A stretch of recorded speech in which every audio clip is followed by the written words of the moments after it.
Hello and a warm welcome back to Hugh's Nursery. Just a couple of things before you get started. If you happen to see anything funny with my chin, like funny shape or anything, all I need to say is that earlier I had a rugby match. And also it's beginning to brighten up a bit outside, so I'm pretty excited about that. And beginning to warm up, and soon, hopefully, we'll be out in the garden doing some more videos as long as the wind can calm down a bit. But today you've come to see how you can make your compost pile hotter in three simple steps. So compost is basically the decaying of dead organic materials into a nice, airy, textured and nutrient-rich growing amendment.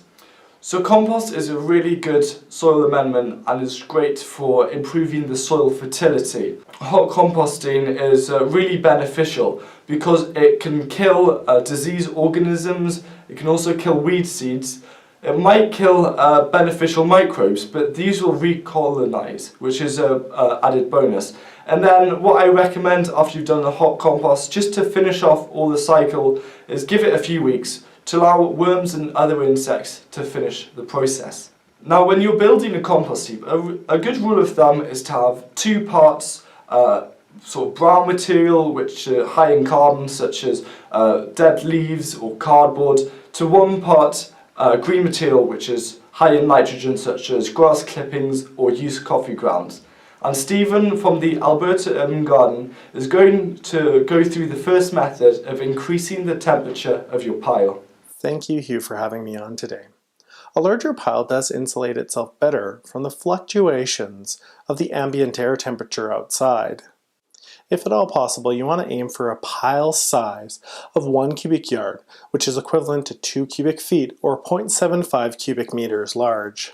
You can use a variety of free and local resources to create your compost pile, such as the pallets that you've been using, Hugh, or the recycled plastic mesh fencing that I've been using. Really what you want is for air to be able to pass in and out while maintaining the structure of your pile. With larger piles, you're able to get compost material faster. This is due to its ability to insulate from the fluctuations of temperatures outside. While maintaining a high activity, it does consume water. So one thing you'll want to make sure is that you have a water source at hand. A great water source is something like a rain barrel, where you collect rain from your roof or your shed's roof and you store it somewhere on your property. This is not only free, but easily accessible in most places. Thank you, Stephen. Now, a cubic yard of some good quality organic compost can cost you up to $100 or £66 depending where you live. So it definitely is worth it to make your own compost. Even if you can make a few cubic yards a year, that will save you a great deal of money. And the second way to speed up composting by creating a hotter pile is to turn it. Now you should do this when the temperature of your pile begins to fall. This is because there isn't enough oxygen for the microbes to reproduce as efficiently. So by mixing the pile up and adding oxygen and aerating it, it will kickstart the microbial activity. Now it's really important to not compact the materials that you pack into your compost.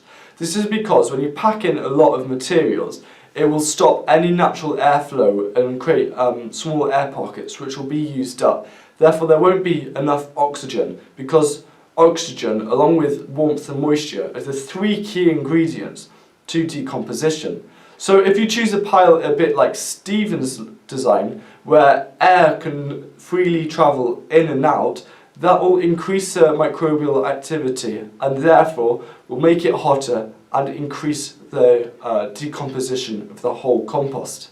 So Stephen, what is the third way that we can heat up our compost piles? Hugh, the third way that you can increase the temperature of your pile is by adding more nitrogen. A good ratio of nitrogen and carbon in your compost will allow the bacteria to really thrive and create a good sustainable hot compost. In the fall, it's a little too easy to overcommit on your carbon-containing materials like fall leaves or wood chips because they're available in bountiful supplies. So if you're having a hard time achieving that high compost temperature, add a nitrogen source.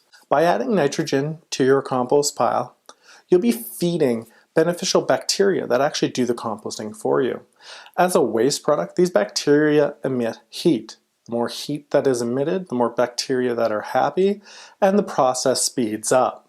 You can increase the nitrogen concentration of your pile by using free and local resources. Things like manures, spent coffee grounds, sometimes worm castings, spent brewery grains, grass clippings are all great sources of nitrogen that will add to your pile and feed those bacteria that are actively decomposing your compost materials.